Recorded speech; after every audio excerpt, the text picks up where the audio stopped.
Hey everybody, it's Eddie from Tokyo. This is your cryptocurrency update from Japan. This is a photograph from 2007. You can see Mr. Kitao, the CEO of SBI Holdings on the right, with a representative from the Sumitomo Bank. Sumitomo is the second largest bank in Japan. They are ranked 15th in the world. And this is when the two of them, in a 50-50 share, created the SBI Sumishin Bank. And the reason why I chose this photograph is because this gentleman here is Mr. Kawashima. He is the new president of MoneyTap. So as of an announcement that came on March 19th, SBI has spun out the MoneyTap to stand in its own entity, if you will. So MoneyTap Ltd.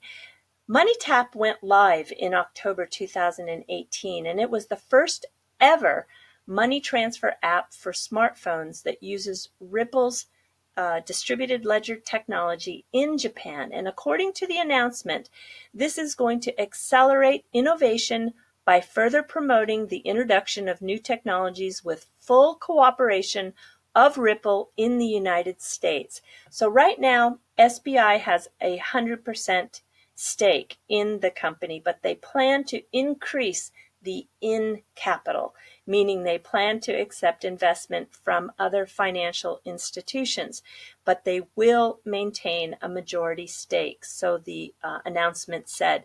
If we go back to an interview article on CoinPost in January, you can see that Mr. Kitao talked about MoneyTap, and here you have Yuku Yukuwa, which means on the way. They are analyzing the use of XRP for the introduction of MoneyTap for foreign remittances. So I think this new formation is really going to be able to help them expand rapidly beyond the three banks that are using MoneyTap now. Okay, yesterday it was all the buzz about this company that was going to create a stablecoin pegged to the US dollar. Here we have a Cointelegraph article that they released, and it was all across the media yesterday. This is the company.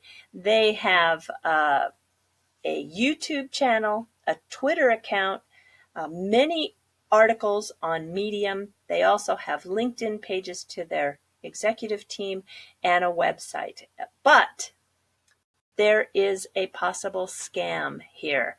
SamIM is really good at detecting these scams, and it appears this gentleman here, Keith Waring, also is one that detects these scams in the space, and he is just sure that that company is a scam. He did a video on it about 17 hours ago.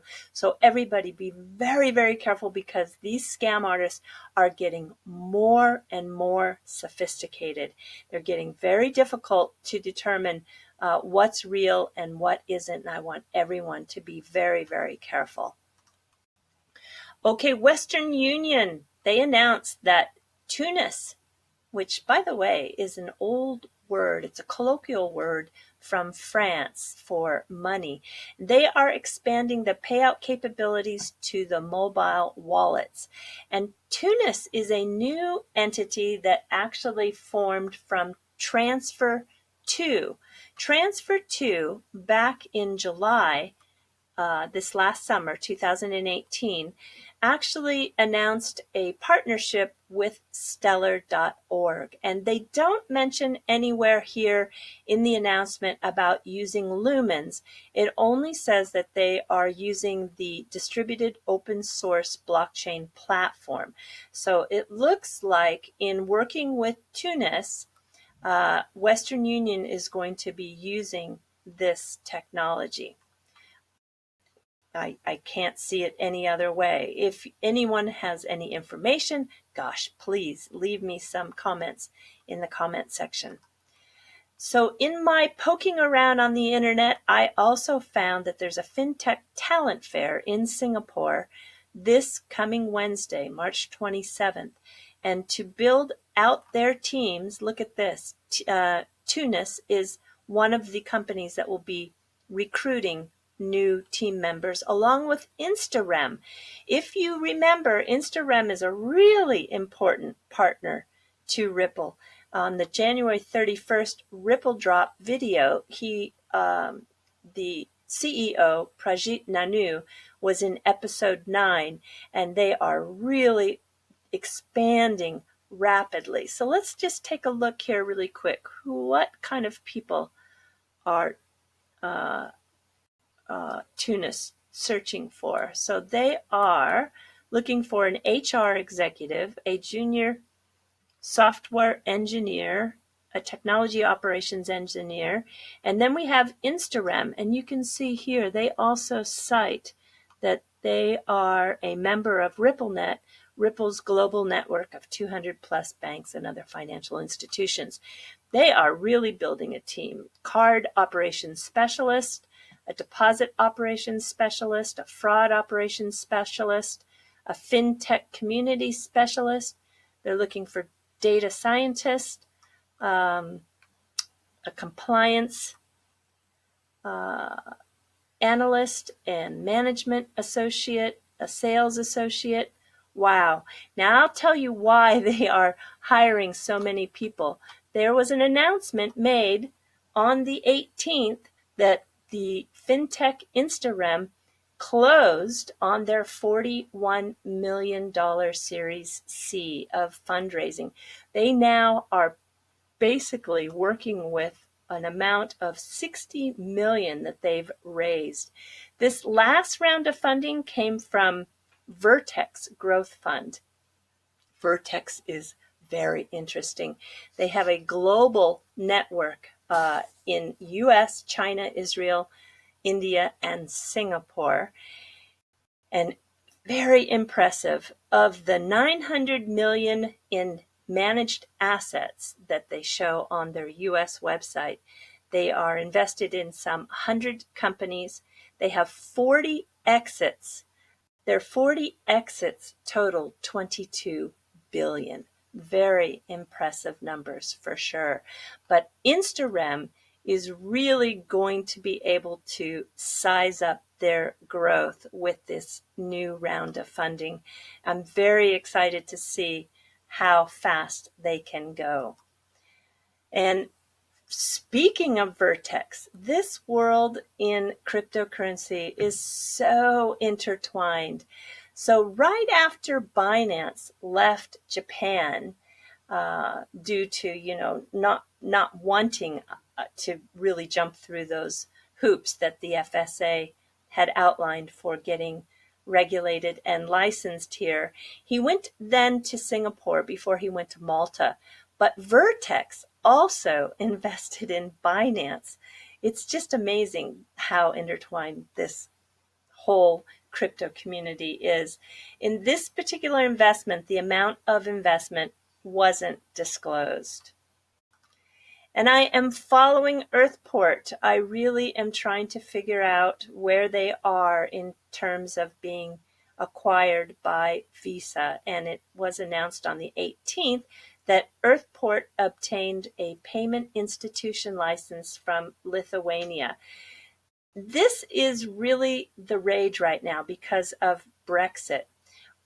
Google got their license from Lithuania. Revolut got their license from Lithuania, along with 53 other companies. So this is for an e-money license, and it is because of Brexit. Companies are feeling insecure and they want to maintain their services in the EU. So what exactly is e-money? Well, unlike cryptocurrency, it is a way of storing traditional money on prepaid cards, like if you're going to use something for public transport, or even PayPal, for example. And the UK was the leader before, with 155 companies getting their license from the UK. But with their current Brexit situation, people are relooking where they are licensed. Okay, everybody. Yeah, I am jumping to the fluff, okay? So today it is official. The cherry blossom season has begun. So this is a big day in Japan when they make the announcement. They do it at Yasukuni Shrine, and it is done by the Meteorological Society here in Japan. And you have to have 5 blossoms in order for it to be officially cherry blossom season. So this occurred just about 4 hours ago, and I'm just really, it's a big deal in Japan to have it officially announced. And if you are into the cherry trees, like I am, Japan is home to the oldest cherry tree in the world. This is Jindai Zakura, and it's Japan's oldest cherry tree. It's thought to be somewhere between 1800 and 2000 years old. The legend is the Prince Osu, he was the 12th emperor of Japan. He planted it. It is 12 meters high, so it's about 50 feet high. It still blooms.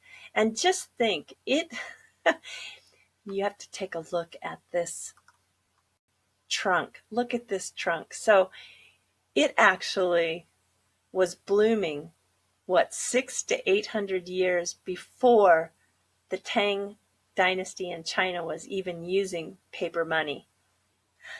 Yeah, it's just kind of mind-blowing. But it's not the oldest tree in the world. Do you know where the oldest tree in the world is? I'll give you a hint. It's a pine tree, and it's a bristlecone pine, I believe. Yeah, and it's 5,000 years old, and it is in the White Mountains of California. Okay, everybody, that's all I have for you today. Do take care. Be careful for those scams out there. Take care. Sayonara for now. Bye-bye.